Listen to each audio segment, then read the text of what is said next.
Good morning. My name is Robin Pollack and I'm a North Fulton Master Gardener. We're here at beautiful Farm Chastain to learn how to garden with kids by their age. Gardening is a fun activity for kids of all ages, but their developmental levels will influence the interest and interaction with the garden. It is never too early to get kids hooked on gardening.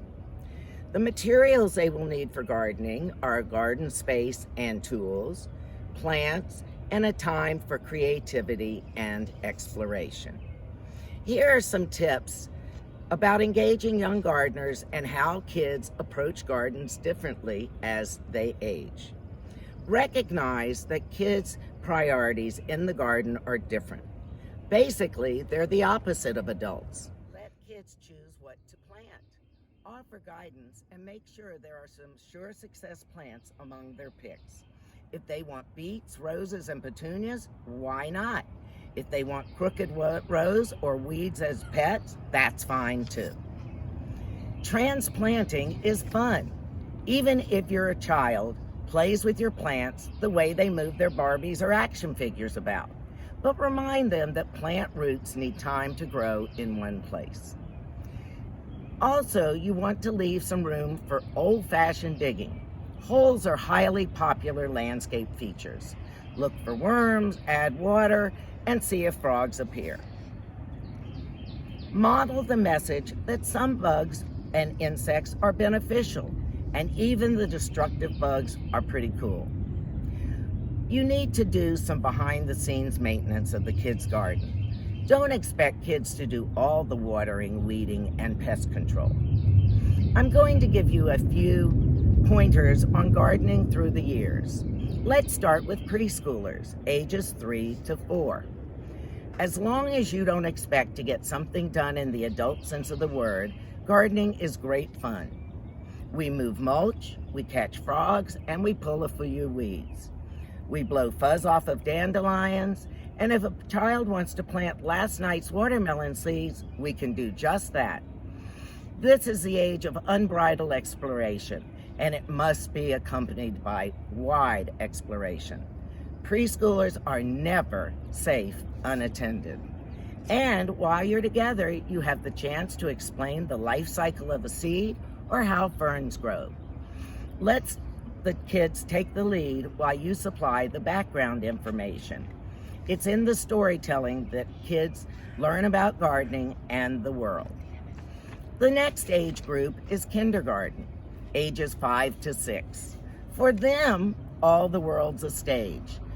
They have an emerging sense of how to play with others, and gardens are a great place to act out all their dramas. They can create forts, tree houses, secret hideaways, and kids' own secret gardens where children can learn to interact and play. Continue to let your kids take the lead. If your child sees a hollow stump as a potential troll house, drop your pruning shears and join him in inspecting it. Help him gather the supplies to make it happen.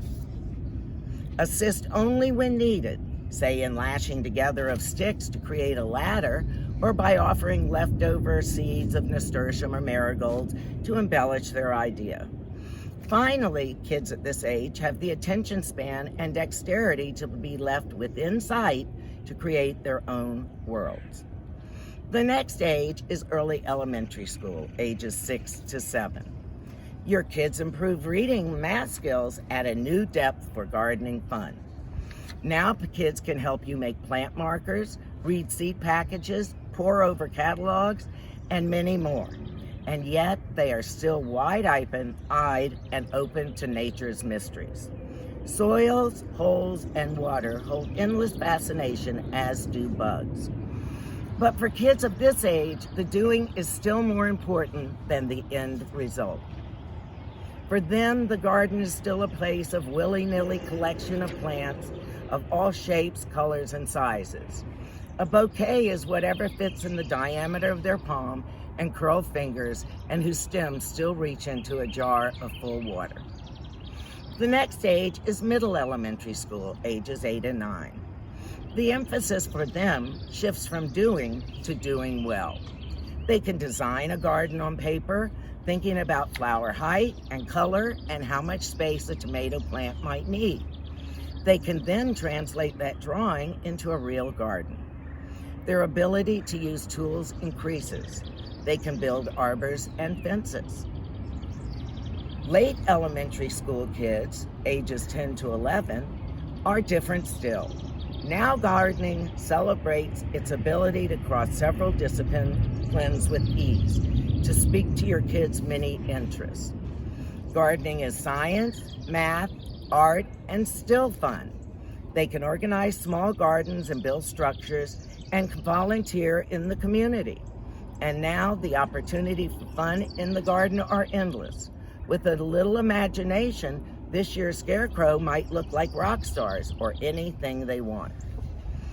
The next age, early teen years, ages 10 to 14, is a wonderful stage. At this age, if kids don't take a hiatus from gardening in favor of their friends and the mall and anything else that is cooler than they can put that green thumb, they can put their work in the family garden or community projects.